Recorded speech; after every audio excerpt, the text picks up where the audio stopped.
पहले तो सारी पृथ्वी अपनी थी, हम विश्व के महाराजा थे। पृथ्वीराज चौहान तो फिर भी कलयुगी महाराजा था, सतयुग के टाइम का नहीं, सतो प्रधान कलयुग का। लेकिन हम तो सतो प्रधान कलयुग के नहीं, हम तो सतो प्रधान सतयुग से भी पहले एकदम कलातीत ऐसे राज्य के स्वामी थे। तो हम फिर से अपना राज्य योग बल से और ज्ञान बल से प्राप्त कर रहे हैं। उसमें उस ज्ञान और योग बल से राज्य प्राप्त करने के लिए कौन सा पुरुषार्थ मुख्य है? कौन बताएगा? हैं? याद और ज्ञान, सेवा नहीं, दिव्य गुणों की धारणा नहीं, ज्ञान योग धारणा सेवा। पहला नंबर पुरुषार्थ क्या है जो बहुत अटक डालता है? ज्ञान बहुत अटक डालता है, इतना सहज ज्ञान। याद, याद सहज है या कठिन है? ब्रह्मा कुमारियों के लिए तो कहो तो फिर भी कठिन है, बिंदु को याद करो, बुद्धि बाहर भाग जाती है घड़ी घड़ी। है तुम्हारे लिए कठिन है? साकार में निराकार को याद करना कठिन रह गया। तुमने साकार को पहचाना या नहीं पहचाना? जब पहचान लिया तो उसमें आत्मा बिंदी को ही याद कर सकते, शिव बाबा है। आत्मा को याद करेंगे तो वो शिव बाबा की याद आई है। तुम्हारे लिए कठिन पुरुषार्थ है या सहज है? हैं? सहज है। और रही सेवा, अरे हमारा बाप का जो धंधा वो बच्चे को करना सहज होता है कठिन होता है? अगर बाप डॉक्टर है तो डॉक्टर का बच्चा डॉक्टरी का धंधा अच्छा करेगा या दूसरे धंधे अच्छे करेगा? है इंजीनियर का बच्चा है, इंजीनियर का बच्चा है इंजन को देखता ही रहता है बाप को काम करते हुए कि इंजन में बाप कैसे काम करता है, कैसे सुधारता है। तो वो इंजीनियर बनना बाप के बच्चे के लिए सहज होगा या कठिन होगा? तो जो बाप का धंधा है यज्ञ सेवा, वो यज्ञ की सेवा करना, यज्ञ में तन मन धन स्वाहा करके, यही जरा बात मुश्किल है क्या कि यह इस यज्ञ सेवा में क्या करना पड़ता है? तन स्वाहा करना पड़ता है। ये मेरा तन नहीं है, इस तन से जो सेवा कर रहा हूँ ये सेवा भी मेरे लिए ना हो, मेरी नहीं है।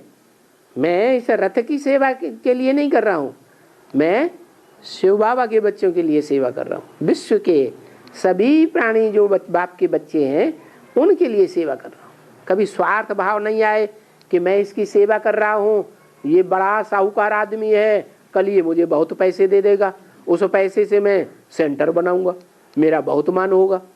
ऐसे नहीं। कैसे? जो भी तन है स्वाहा, यज्ञ में कुंड में जो चीज स्वाहा कर दी जाती है वो जल जाती है या तुरंत निकल के वापस आ जाती है? हैं? जल जाती है, राख बन जाती है। तो जो कुछ भी हम करें, तन स्वाहा करें, धन स्वाहा करें, मन के अच्छे अच्छे संकल्प स्वाहा करें, वो एकदम स्वार्थ नहीं होना चाहिए। स्वार्थ पूर्वक जो सेवा की जाती है फिर उसका फल नहीं मिलता है। क्या?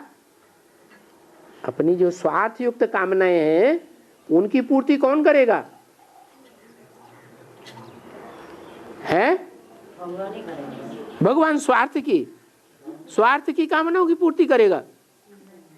जगदम्बा सब मनोकामनाओं की पूर्ति करती है कि भगवान तुम्हारी स्वार्थ की कामनाओं को पूर्ति करने आया है। विकार भोगने की तुम्हारी कामना है तो उसको पूर्ति करेगा शिव बाबा? बाबा मनोकामना का मंदिर ध्वस्त हो गया। हाँ नेपाल में। हाँ, तो अब मत करो ना मनोकामना।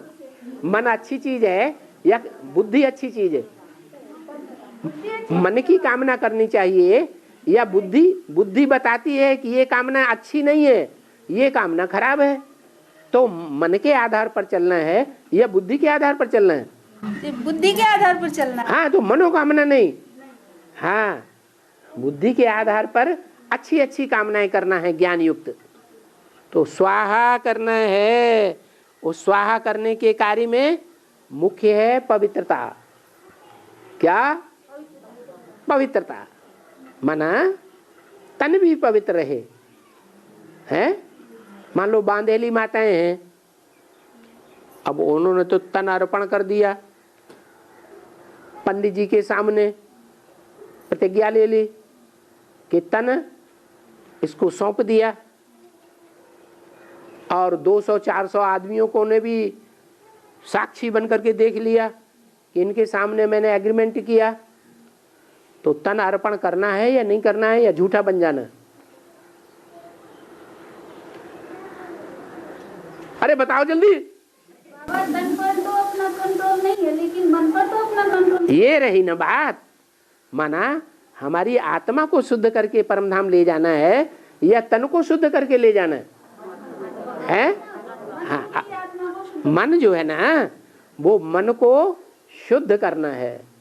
सतयुग में भी मन होगा, हो ये काम अनंग, क्या वहां काम विकार होगा या नहीं होगा? नहीं होगा, होगा, लेकिन उसको अंग नहीं होंगे। अनंग, अनंग माने आ माने नहीं, अंग माने अंग, उसको काम विकार का अंग नहीं होगा। मारपीट करने वाला, दुख देने वाला अंग नहीं होगा। सुखदायी ज्ञान इंद्रियां होंगी जिनसे बच्चों की पैदाइश होगी। तो जो बांधेली माता है उन्होंने तो तन तो अर्पण किया, ऐसे तो सभी माताओं ने अर्पण किया। तो तन अर्पण करना है या नहीं करना है? हैं? अरे तन अर्पण करना है, लेकिन बाबा ने तरीका बताया है। क्या करना है? हैं? हाँ, तन अर्पण करें, लेकिन बाप की याद में ऊपर उड़ा दें। अगर तन की इंद्रियों से सुख लिया तो पाप बन जाएगा, बाप की नजरों में पापी बन जाएंगे। अगर तन से सुख नहीं लिया, एकदम निढाल मुर्दा, एकदम बुद्धि पूरी ताकत लगा के ऊपर उड़ गई परमधाम में, मन बुद्धि को परमधाम में ले जाके बैठा दिया, तो तुमको कोई पाप, भले वो हाथ पांव बांधे कुछ भी करे, चिंता नहीं। तो शिव बाबा आत्माओं से प्यार करता है या तुम्हारी देह से प्यार करता है? आत्मा से प्यार करता है। तो जो आत्मा से प्यार करता है वो आत्मा को, मन बुद्धि को आत्मा कहा जाता है, वो मन बुद्धि को शिव बाबा को अर्पण कर दो। ये पवित्रता मुख्य है। मन बुद्धि की पवित्रता बनानी है या तन की पवित्रता बनानी है? हाँ, कहीं कन्याएं भी सोचे, अरे कन्याओं ने तो एग्रीमेंट किया ही नहीं ना, हैं? तो वो तो पवित्र हैं, उनको तो ये कार्य करना ही नहीं है। लेकिन कोई पीछे पड़ जाते हैं, कहते हैं हम तुमको बहुत प्यार करते हैं, तो क्या करेंगे? हैं? समझ लेना चाहिए, ये कलह युग झूठ युग है या सच्चा युग है? ये झूठा युग है, कोई सच्चा प्यार करने वाले नहीं। अभी कहते हैं हम बहुत प्यार करते हैं तुमको तनम, गीत बना बना के गाते, कोई प्यार करने वाले नहीं। आज करेंगे और कल खोखला बना के छोड़ देंगे। इसलिए बिल्कुल विश्वास नहीं करना। क्या? इसलिए बाबा ने कन्याओं को क्या कहा, कुमारों को क्या कहा? शादी बर्बादी। तो देखो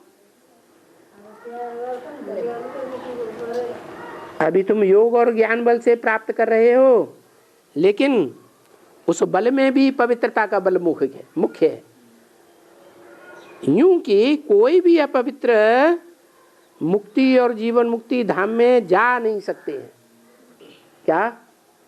तन से पवित्र होंगे, अपवित्र होंगे, या मन से अपवित्र होंगे, या धन से भी अपवित्र होंगे? हैं?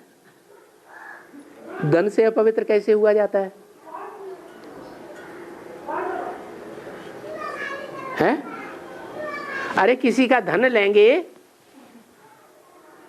अगर धन खून पसीने की कमाई करने, और वो धन हमने वापस करने का एग्रीमेंट नहीं किया, और वो धन हम ईश्वरीय सेवा में नहीं लगाने वाले हैं, पेट के धंधे में लगाने वाले हैं, तो पेट के धंधे तो सब क्या होंगे? हैं? सब क्या होंगे? सब धंधों में है नुकसान। वो पैसा जो हम लेंगे धंधों में लगाने के लिए, वो पैसा नष्ट हो जाएगा। और नष्ट हो जाने के बाद एग्रीमेंट हमें तोड़ना पड़ेगा कि नहीं तोड़ना पड़ेगा? है जो एग्रीमेंट किया है कि हम धन वापस करेंगे, वो धन वापस नहीं होगा। तो वो जो पैसा अगर लेना भी है तो किस लिए लेना है? लोन पर ईश्वरीय धंधे के लिए लेना है। ईश्वरीय धंधे में लगा करके और उस लोन को चुकतू करेंगे। क्यों? क्योंकि हमें मालूम है ईश्वरीय धंधे में नुकसान होने वाला नहीं है, और आसुरी धंधों में सब आसुरी धंधे, पेट के धंधे नुकसान होने वाले। तो धन भी, धन का भी लेन देन नहीं करना है। लेन देन करना है तो ईश्वरीय सेवा के लिए करना है। तन का भी लेन देन करना है तो किस लिए करना है? ईश्वरीय सेवा में लगाने के लिए। और मन के संकल्पों का लेन देन करना है, अच्छे संकल्प चलाना है तो ईश्वरीय ज्ञान के अनुसार संकल्प चलाना है। सत संकल्प, ज्ञान सत्य है या असत्य है? ज्ञान ही सत्य है। सत्य को ही परमेश्वर कहा जाता है। God is truth. तो जो सत्य है, सत्य चित्त आनंद कहा जाता है ना। कौन है सत्य चित्त आनंद? भगवान।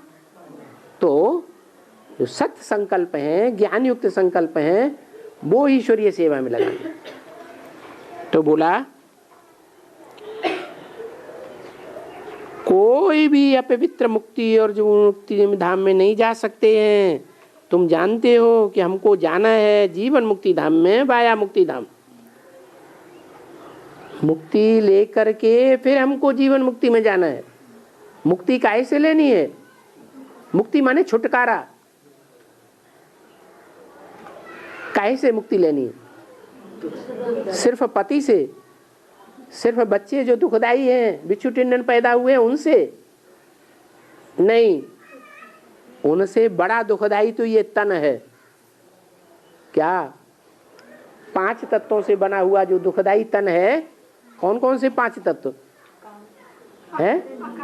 एक तो 5 विकार। 5 विकार तो हैं ही, वो तो आत्मा में विकृति आई गई। लेकिन पृथ्वी, जल, वायु, अग्नि, आकाश, इन 5 तत्वों से जो ये शरीर बना है ये बहुत दुखदाई है। अभी भूकंप आया, ये कौन सा तत्व तमो प्रधान बन गया है? पृथ्वी तमो प्रधान बन गई। ये पृथ्वी सारी दुनिया को भूडोल लाएगी और खत्म कर देगी। जो मनुष्य अपने बुद्धि का विकास करके इतनी ऊंची ऊंची अट्टालिकाएं खड़ी कर रहा है, 100 सैकड़ों मार की, सैकड़ों मंजिल की, वो सारी अट्टालिकाएं ताश के पत्तों की तरह नीचे गिरेंगी और उसमें सब दब के मर जाएंगे। तो दुनिया का सबसे बड़ा विनाश कैसे होगा? भूकंप से होगा। ये भूकंप अभी थोड़े थोड़े आ रहे हैं, थोड़े से आते हैं फिर थोड़े समय बंद हो जाते हैं, तो हम समझते हैं अरे विनाश तो चला है। ऐसा तो होता ही आया है। 12 बजे तक आएंगे बाबा। ये तो घंट बजा दिए।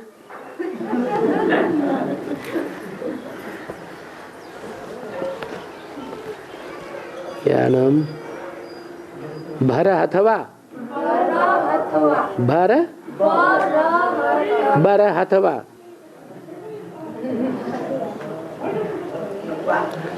बड़े हाथ वाला। विष्णु की भुजाएं होती है ना, बड़ी लंबी लंबी नारायण की भुजाएं दिखाते हैं। भुजा माने है मददगार, सहयोगी, हेल्पर।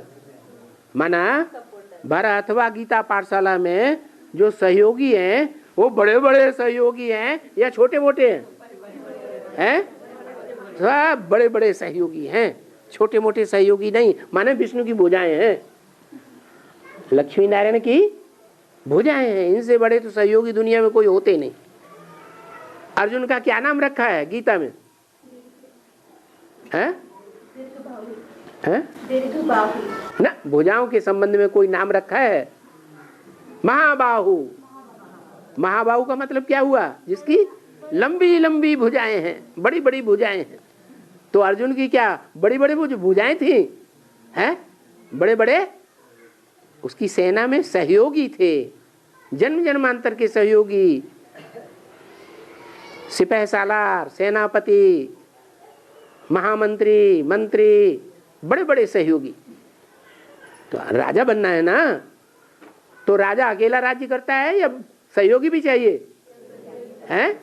सहयोगी चाहिए। मुरली लंबी होती जा रही है ना? आज क्या 26 तारीख,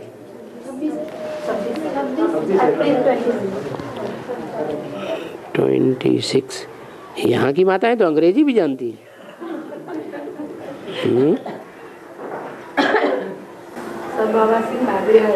हाँ, बाबा हिंदी नहीं सिखाते ना।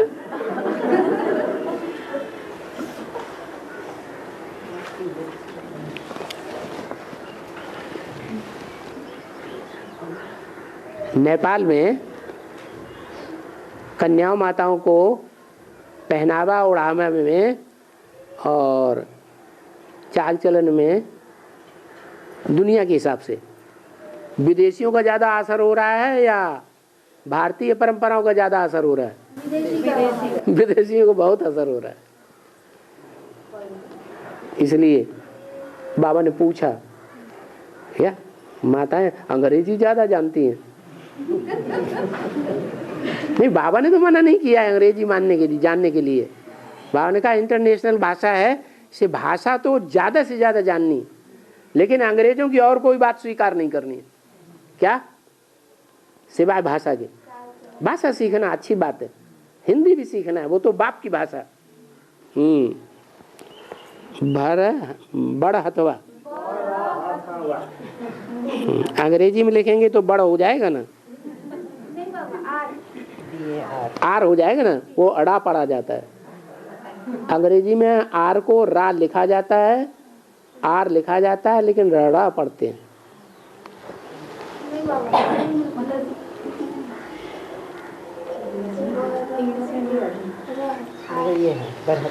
हाँ समझ लिया, बरहतवा। ओम शांति।